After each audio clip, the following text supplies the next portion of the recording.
Rawalakot, Pearl valley, غازیوں کی سرزمین، کشمیر کا دل اور اس کے علاوہ ہزاروں نام، لیکن حقیقت صرف ایک: جنت۔ لیکن کیا ہم اس جنت میں رہنے کے قابل ہیں؟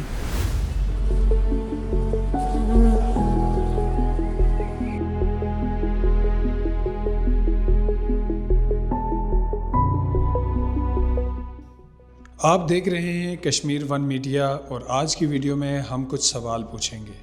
سوال ہوں گے مجھ سے، سوال ہوں گے آپ سے، سوال ہوں گے اداروں سے، اور سوال ہوں گے انتظامیہ سے۔ ویڈیو شروع کرنے سے پہلے بتاتا چلوں کہ اس ویڈیو کا مقصد کسی فرد، گروہ یا ادارے کو ٹارگٹ کرنا نہیں، بلکہ اس ویڈیو کا مقصد ہمارے معاشرے میں موجود ایک ایسی سوچ کو جگانا ہے جو تیز رفتار زندگی، گہما گہمی اور مصروفیات کی وجہ سے کہیں دور کونے میں سوئی پڑی ہے۔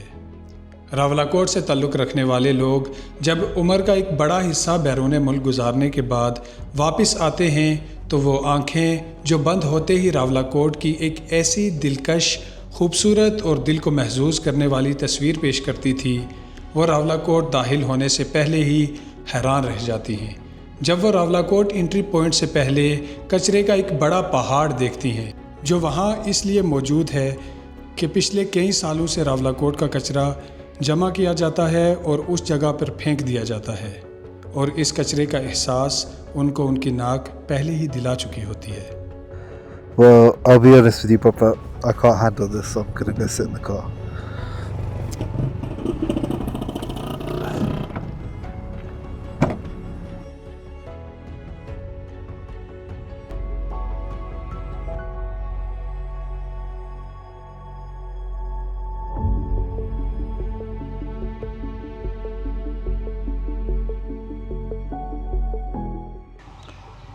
I actually grew up in this place. I spent my early formative years, جو میرا بچپن تھا وہ میں نے اسی جگہ میں گزارا ہے۔ تو میری جو ارلیسٹ میموریز ہیں، جو میری فارمیٹیو ایئرز ہیں، جو میری یادداشت ہے، وہ ایکچولی اسی جگہ کی ہے۔ وہ ایک بہت رومانٹک قسم کی میموریز ہیں، یہ یادداشت ہے۔ تو اسی حوالے سے ود دس ریگارڈ یہی کہانیاں، یہی سٹوریز ایکچولی میں نے اپنے بچوں کو بھی بتائی ہیں کہ یہ جو جگہ ہے، اس کی جو نیچرل بیوٹی ہے، اس کا لینڈسکیپ ہے، اس کی جو وائب ہے، اس کی انوائرمنٹ ہے، اس کا کانٹیکسٹ ہے، ایکچولی پاسبلی کہ اگر جنت ہے تو کلوزسٹ تھنگ آپ کو ملے گی دنیا میں وہ یہاں ہی ہوگی۔ تو اس حوالے سے میں نے اپنے بچوں کو بھی یہاں لے کے آیا، میں ان کو وزٹ کے لیے، ایکسٹینڈڈ وزٹ کے لیے، وہ یہاں ٹائم سپینڈ کریں، اپنی دھرتی اور اپنے دیش کے ساتھ وہ ایک کنیکشن بنا لیں۔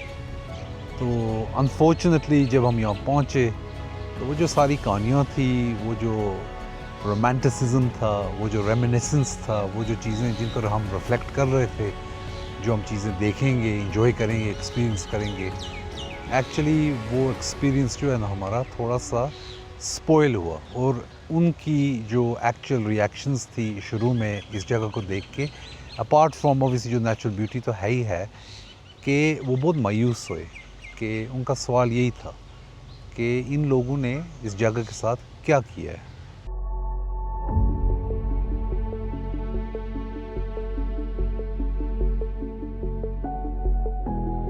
یہ مناظر راولاکوٹ میں موجود ایک اسکول کے قریب گزرنے والے نالے کے ہیں، جہاں پانی سے زیادہ کچرا موجود ہے۔ اب سوال یہ ہے کہ جو بچے اس اسکول میں پڑھتے ہیں ان کے ذہن اور صحت پر کیسا اثر پڑے گا، اور دوسرا سوال یہ ہے کہ کیا ان اسکولوں کی انتظامیہ نے یہ کچرا صاف کرنے یا کروانے کے لیے کوئی اقدامات کیے ہیں؟ الطہور شطر الایمان، صفائی نصف ایمان ہے۔ یہ حدیث ہم نے سنی بھی کئی دفعہ اور ہمارے مدرسوں میں پڑھائی بھی بہت دفعہ جاتی ہے، لیکن ہمارے کچھ مدرسے جو اسکولوں کی طرح نالوں کے قریب واقع ہیں، اور ان کا اور اسکولوں کے ارد گرد صفائی کا ماحول کچھ خاص مختلف نہیں۔ دونوں اطراف کے جائزے کے بعد سوال صرف اتنا کہ قصور کس کا؟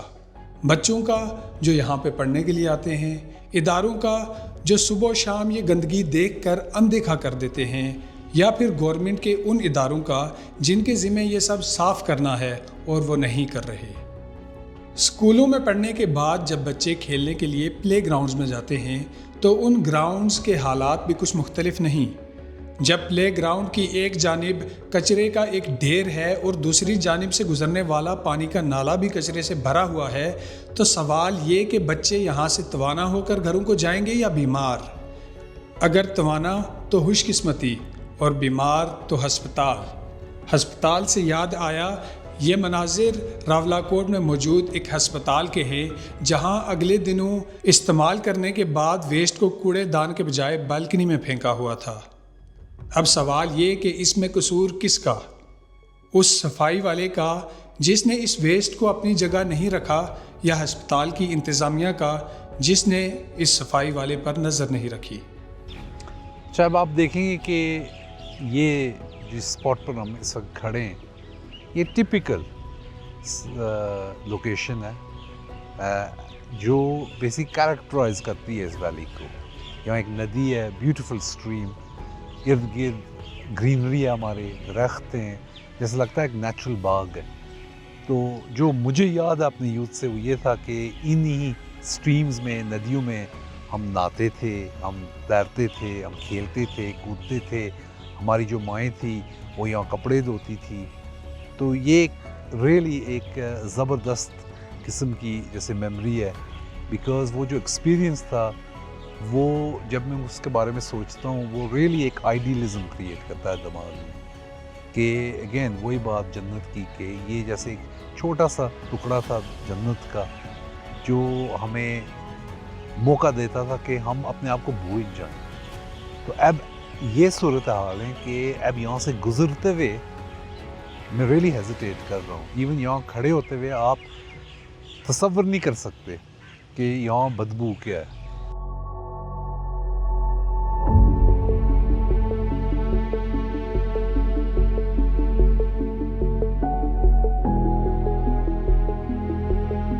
اب سوال یہ کہ جو ندی نالے ہماری زمین کو زندہ رکھتے ہیں ان میں اگر ہم مردہ جانور اور کچرا پھینکیں گے تو ماحول پر کیا اثر پڑے گا؟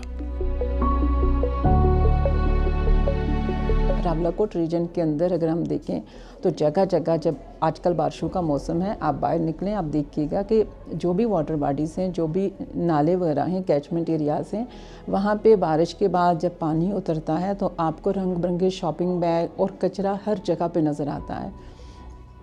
اب یہ جو آپ کو ویسٹ نظر آتا ہے اس کے بہت زیادہ ایفیکٹ ہے سائنٹیفکلی، یہ ڈفرینٹ ڈیزیز پیدا کر رہا ہے، یہ ایز اے ویکٹر کے طور پہ ایکٹ کرتا ہے۔ یہ سارا سولیڈ ویسٹ ہے جس میں آپ کہہ سکتے ہیں کہ this is the breeding ground for the different vectors جو کہ ڈیزیز کاز کرتے ہیں۔ اس کے علاوہ آپ دیکھیں تو یہ سوائل کی جو کیمسٹری ہے اس کو چینج کرتا ہے۔ بہت سارے کنٹامیننٹس ہیں جو سوائل کے اندر اس سالڈ ویسٹ کے ساتھ جمع ہوتے ہیں، ایکومولیٹ ہوتے ہیں۔ واٹر جب رین فال جب ہوتی ہے، ہیوی رینز ہوتی ہیں تو ان کی لیچنگ ہوتی ہے، گراؤنڈ واٹر میں جاتے ہیں اور وہی واٹر پمپ کر کے پھر ہم اس کو یوز کرتے ہیں۔ تو یہ اوورآل واٹر کی، ڈرنکنگ واٹر کی کوالٹی کو افیکٹ کرتا ہے۔ اس کے علاوہ جب ہم دیکھیں کہ جو ہمارے کیچمنٹ ایریاز ہیں وہیں سے یہ جب فلو کر کے آگے ریور تک جاتا ہے تو یہ ایکویٹک لائف کو بھی، اس کو بھی افیکٹ کرتا ہے بیڈلی۔ اور اس کے علاوہ فزیکلی بھی یہ بہت ساری جو ایریاز ہیں، جو واٹر روڈز ہیں، وہاں پہ کلاگنگ ہو جاتی ہے اس سالڈ ویسٹ سے۔ تو ہمیں یہ کرنا چاہیے کہ دیکھیں کیمیکلی، فزیکلی، ایستھیٹکلی اوورآل اس ریجن میں یہ بہت بڑا کنسرن ہے کہ ہماری اوورآل جو ایریا ہے وہ افیکٹڈ ہو رہا ہے۔ اور ریزن بہت ہی اس کی دیکھیں، ہم اگر روٹ کاز دیکھیں تو سب سے پہلا سٹیپ کیا ہے کہ لیک آف اویئرنیس، اور اگر اویئرنیس ہے بھی تو دیئر از نو رسپانسبلٹی کہ ہم نے اپنے انسٹیٹیوشن میں ہمیں ایسا کرنا چاہیے کہ پراپر سارٹنگ کرنی چاہیے کہ اگر ایک کین ہے، بوٹل ہے، شاپنگ بیگ ہے، پہلے آپ اس کی سالڈ ویسٹ کی سارٹنگ کریں، ڈفرینٹ بینس کے اندر آپ اس کو کلیکٹ کریں، کلیکشن کے بعد پھر کسی ایک پوائنٹ پہ لے کے جائیں۔ تو پہلے ہم انسٹیٹیوشن کے سے بھی سٹارٹ کریں، اپنے ہاسپٹل سے سٹارٹ کریں اور پھر اپنے جو ہماری سوسائٹی ہے, ہمارا یہ جو ریجن ہے, یہاں کے لوگوں کو ہم بتائیں. اور جگہ جگہ پہ اگر آپ جو بھی بنز انسٹال کرنی ہیں, جیسے ڈسٹرکٹ لیول پہ میونسپل کارپوریشن کی طرف سے یا پی ڈی اے کی طرف سے, تو پراپر انسٹالیشن ہونی چاہیے. اور انسٹالیشن کے بعد بہت ساری جگہوں پہ آپ دیکھیں گے وہیں پہ وہ کچرا اتنا زیادہ ہو جاتا ہے کہ اس کو ٹائملی پھر فریکوینٹلی اٹھایا بھی نہیں جاتا. تو پھر وہی بات آ جاتی ہے کہ وہاں سے پھر وہ اسپریڈ ہو جاتا ہے, سوائل کے اندر جاتا ہے, ایز اے ویکٹر کے طور پہ ایکٹ کرے گا, ڈفرینٹ ڈیزیز اسپریڈ ہوں گی, اور وہی لیچنگ سوائل کے اندر کنٹامننٹ جو ٹاکسک سبسٹینسز ہیں. تو اس پروسیجر کو ایک کوئک بھی بنایا جائے کہ پراپر اگر انسٹالیشن ہے اس کو مانیٹر بھی کیا جائے, کہ مانیٹرنگ کے بغیر پاسبل نہیں ہوگا. پھر اینڈ میں جب ہم اس سارے کچرے کو لے جا کے ایک جگہ پہ ڈمپ کرتے ہیں تو وہ بھی ہمارا واٹر کورس ہے, کہ آپ جب جا کے ایک سارا کچرا جہاں پہ آپ ڈالتے ہیں تو وہاں سے بھی پھر واٹر باڈی آگے جا رہی ہے اور وہی آگے ریور میں جا رہی ہے. تو پراپر جب ہم اس ایک سٹیپ سے نکلیں کہ ایک کلیکشن ہو جائے, کلیکشن کے بعد یہ پراپر جگہ پہ آپ اس کو ڈمپ کریں, نہ کہ اس واٹر کورس میں, تو پھر نیکسٹ اسٹیپ اس کا آ جائے گا کہ آپ نے سائیکلنگ ریسائکلنگ اس کی کروانی ہے یا کیا ہم نے کیا انیشیٹیو لینا ہے. اب ایک سوال آپ کا بھی ہوگا کہ میونسپل کارپوریشن یا بلدیہ سے کوئی سوال کیوں نہیں پوچھا گیا, اور اس کا جواب ہے یہ. راولاکوٹ میونسپل کارپوریشن کی بلڈنگ کے اندر جہاں درجنوں افسران بیٹھتے ہیں اور درجنوں کے حساب سے صفائی والے بھی ہیں, اور ان سب کے باوجود بلڈنگ کے حالات ایسے ہیں کہ سیڑھیاں گندی, ناسواروں کو کھڑکیوں میں تھوکا جاتا ہے, اور سگریٹ پینے کے بعد یا تو سیڑھیوں پر یا پھر ان کے بٹس کھڑکیوں میں پھینک دیے جاتے ہیں. جس بلڈنگ کے ذمہ پورے شہر کی صفائی ہے اور اس بلڈنگ کے خود کے واش روم گندے اور بدبودار ہوں گے, کچرا باہر پڑا ہوگا اور بجلی کی تاریں کھلی پڑی ہوں گی, تو سوال ان سے بھی اور سوال ہم سے بھی. سوال ہوگا اطمینان کا. ان سے سوال ہوگا کہ کیا آپ اپنی ڈیوٹی کرنے کے بعد مطمئن ہیں, اور ہم سے سوال ہوگا کہ کیا ہم اپنے انتخاب سے مطمئن ہیں. یہ ویڈیو بناتے ہوئے ہم بار بار اس بارے میں سوچ رہے تھے کہ کیا راولاکوٹ میں صفائی کرنے کے لیے اس سے پہلے کچھ بھی نہیں کیا گیا. تو صفائی کے حوالے سے میں چونکہ کھڑک ویلفیئر آرگنائزیشن کا چیئرمین بھی ہوں, تو ہم نے اپنی آرگنائزیشن کے حوالے سے سب سے پرائرٹی پہ جو معاملہ رکھا یہ صفائی کا رکھا. گو کہ اس میں بہت سارے رفائی کام فلائی کام ہیں, لیکن اس کو پرائرٹی دی ہم نے اور عملی طور پہ اس کا کام بھی کیا. حدیث میں آتا ہے کہ طہور شطر الایمان, صفائی نصف ایمان ہے. تو ہمارے معاشرے میں اگر یہ سوچ ڈیولپ ہو جائے, اور پھر یہ ہے کہ جو ہم کر رہے ہیں صفائی, مثلا نالوں کی صفائی کی, یہ ڈسٹ بنز وغیرہ لگائے جو اپنی مدد آپ کی بھی کیا, بلدیہ کے حوالے سے بھی انہوں نے بھی تعاون کیا, بہت اداروں میں معاونت کی اس میں بہت ساری. لیکن اصل کام یہ ہے کہ دیکھیں ہم صفائی کر کے یہ جو کچرا ہم اکٹھا کرتے ہیں تو پھر بالآخر ہم جا کے اسے جہاں پھینکتے ہیں وہ بھی نالا ہی ہے, یعنی یہ کوئی مستقل حل نہیں ہے. اس کے لیے وسیع پیمانے پہ کام ہونا چاہیے گورنمنٹ کی سطح پہ, یعنی ایک ری پروسیسنگ پلانٹ کو اس طرح کو بہت بڑے کام کی ضرورت ہے کہ وہ کچرا جو ہم بھیج رہے ہیں وہ کہیں یعنی ایسی جگہ ہو کہ پھر مزید کچرے کا باعث نہ بنے.